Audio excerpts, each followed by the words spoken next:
Hello and welcome to English Parliamentary News. I am Dadi Ramadan. In this edition, we'll present all the latest and interesting information around the House of Representatives of the Republic of Indonesia.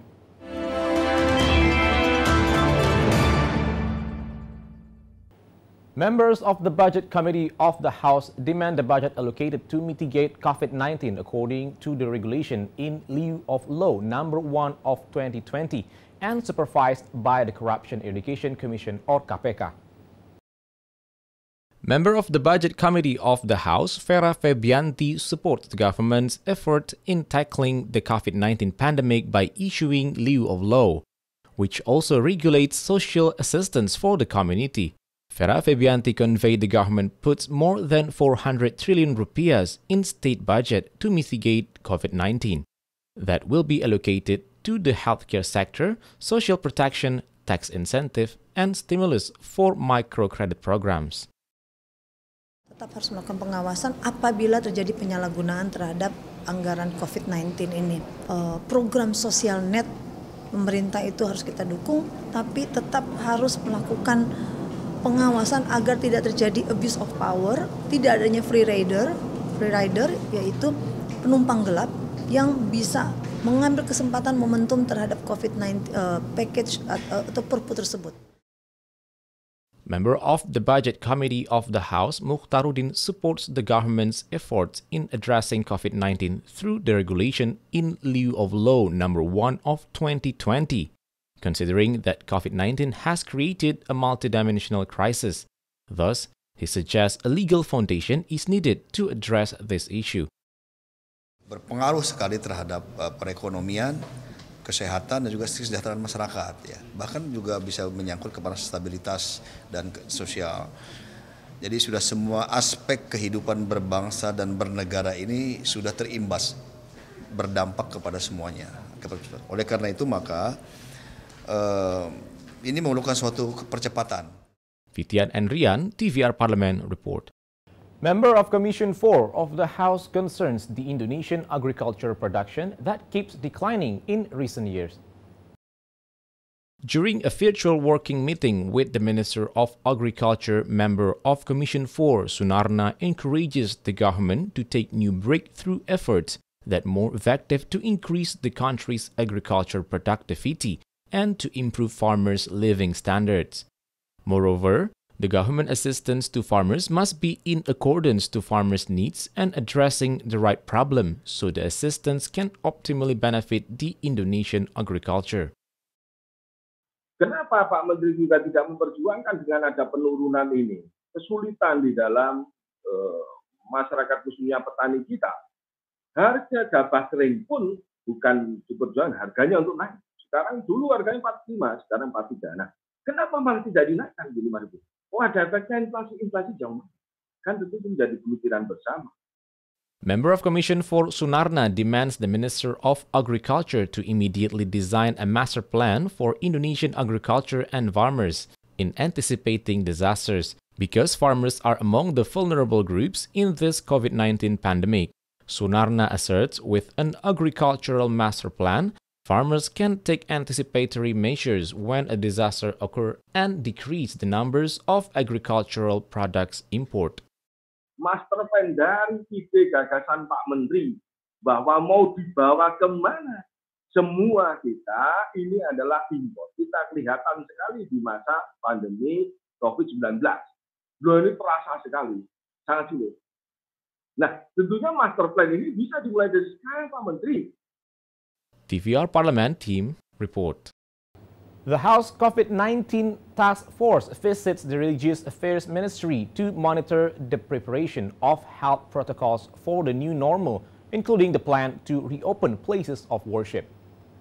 Vice Speaker of the House and Coordinator of the House COVID-19 Task Force, SUFMI DASCO AHMAD, conveyed the people have been asking the plan to reopen places of worship. Therefore, the Ministry of Religious Affairs had prepared a health protocol for places of worship to be soon returned to normal functioning.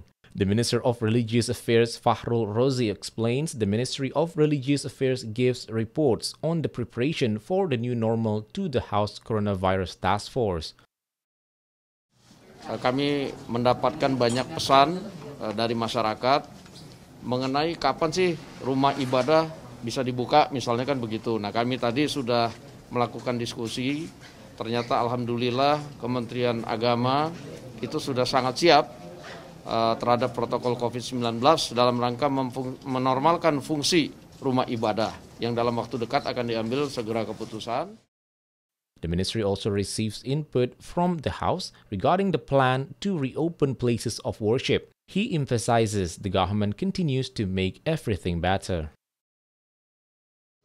Apa yang langkah yang kita lakukan ke depan?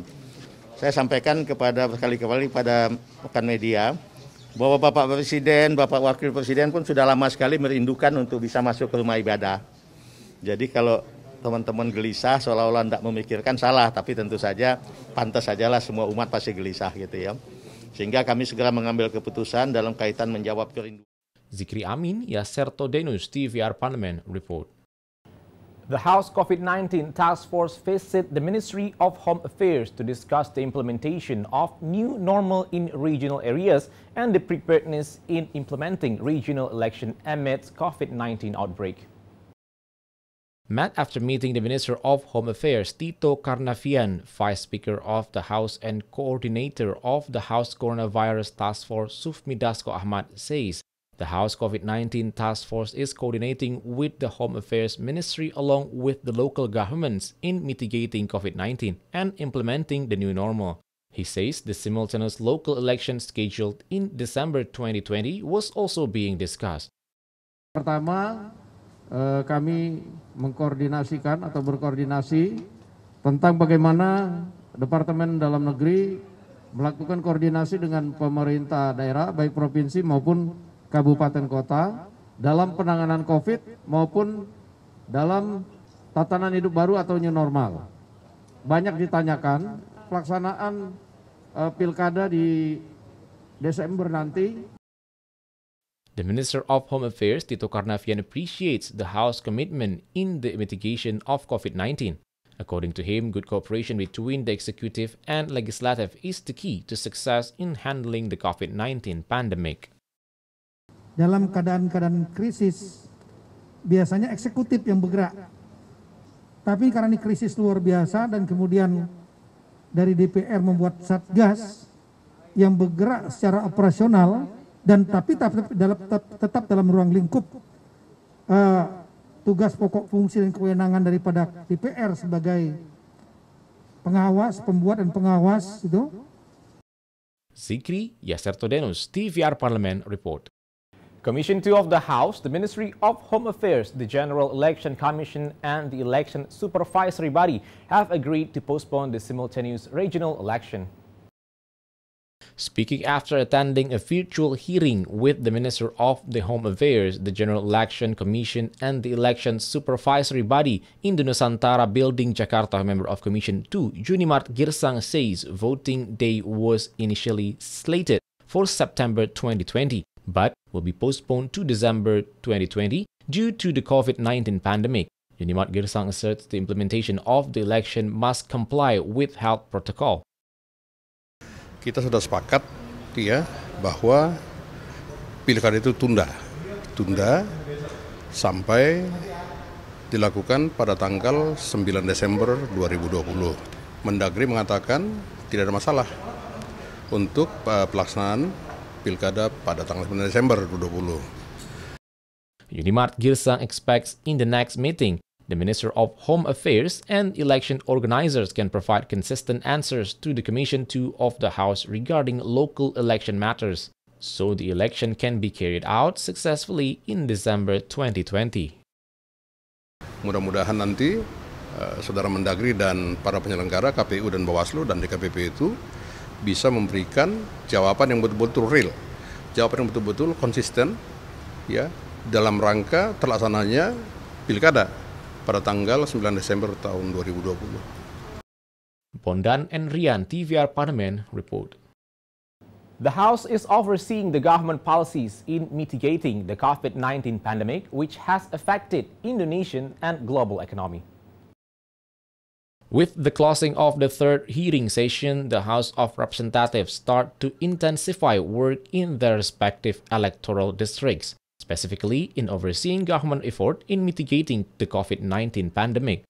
Member of Commission 9 Saleh Partaunan Daulay demands the government to create more labor-intensive works programs such as developing infrastructure in the country. This will be contribute to the region's labor absorption. Memperbanyak apa yang disebut dengan padat karya. Program-program padat karya itu penting. Apa itu program padat karya? Program padat karya adalah program pembangunan infrastruktur di tingkat terkecil, ya, di tingkat desa misalnya. Jadi di sana itu kan ada pembangunan jalan, ada pembangunan irigasi, ada pembangunan sarana prasarana untuk masyarakat dan lain sebagainya. Itu yang bisa diambil dari dana desa. Commission 3 member Cucun Ahmad Syamsurijal responds the effectiveness of the government incentive programs, the pre-employment card.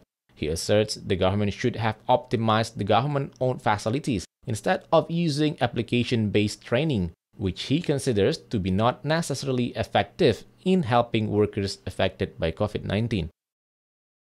Saya yang menjadi pemikiran dan pembahasan kita di praksi ya. Ini harus disikapi pemerintah. Lapangan kerja, apa yang sudah disiapkan. Kemudian kita juga akan berbicara mengenai skema prakerja ini.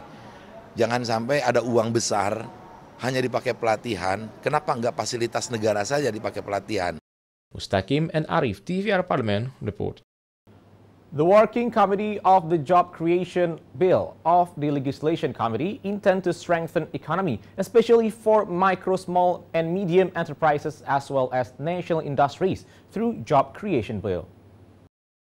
Speaking after attending public hearing meeting with the Economy's Vice Chairman of Legislation Committee, Willy Aditya explains, economic experts have emphasized the SME sector must be the priority and concern of all parties. Willy Aditya asserts the SME sector has contributed to the country's GDP and have made important contributions to the job creation. Mereka menyumbang sangat besar dari PDB kita, menyumbang sangat besar untuk penyerapan tenaga kerja kita. Tentu ini akan kita jadikan pertimbangan yang sangat mendasar. Dan bagaimana kemudian kita juga membuat indikator-indikator kalau bisa sesuai dan tidak terlalu jomplang dengan indikator UMKM yang ada di beberapa negara. Member of the Legislative Committee of the House, Supriyansa, appreciates input from economists to complete the Job Creation Bill in order to make law that can provide protection for the nation. According to Supriyansa, through this Job Creation Bill, the state will be obligated to take various efforts to fulfill citizens' rights, especially to have decent work and livelihoods. Semua negara di dunia ini selalu mau hadir untuk memberikan yang terbaik untuk rakyatnya. Jadi ketika ada persoalan-persoalan yang terjadi di tengah-tengah masyarakat kita, di tengah pekerja, di tengah pengusaha, di tengah-tengah antara hubungan pemerintah dengan pengusaha, maka di situ negara hadir untuk memberikan kepastian. Mario Hasiholan and Bani, TVR Parliament report. Commission 8 of the House demands the Ministry of Religious Affairs to be transparent on Hajj pilgrimage expenditure that has been paid by the government. In the recent working meeting with the Ministry of Religious Affairs, member of Commission 8, Seli Andriani Gantina, demands the Ministry of Religious Affairs to pay attention to Hajj funds that have been paid to Saudi Arabia, as well as to the third parties. She reminds Hajj funds belong to millions of people who have paid deposit to go on the Hajj. Kontrak-kontrak baik itu untuk akomodasi, transportasi, kemudian penginapan dan lain-lain sebagainya, itu dilakukan kontrak dengan pihak di luar pemerintahan atau mungkin dengan muhasasah. Nah, ini perlu menjadi perhatian kita bersama. Jangan sampai kita melakukan lobby dengan pemerintahan Arab Saudi, tetapi kontraknya dengan pihak ketiga, tetapi pihak ketiga ini justru tidak melakukan hal-hal yang seperti kita bahas pada kesempatan siang hari ini. Similar opinion is conveyed by member of the Commission 8 of the House, Iskan Kolba Lubis. He demands the Ministry of Religious Affairs to be transparent on all payments that have been issued by the government. Nah, Kementerian Agama harus terbuka ini. Di sini sudah, dari sini kalimatnya ini berarti sudah ada yang dibayarkan. Kemarin belum ada yang dibayarkan. Yang mana yang benar? Bisa jadi temuan ini. Kalau memang sudah membayarkan, jangan sampai ini menjadi semacam faktur belakangan begitu ya. Seolah-olah ada transaksi gitu. Afian Arif, TVR Parliament report. And that rounds up this edition of English Parliamentary News. On behalf of all the crew of TV Parliament, we would like to thank you for your attention, and we'll meet again in the next edition of English Parliamentary News. From me, Ramadan, once again, thank you for watching and goodbye.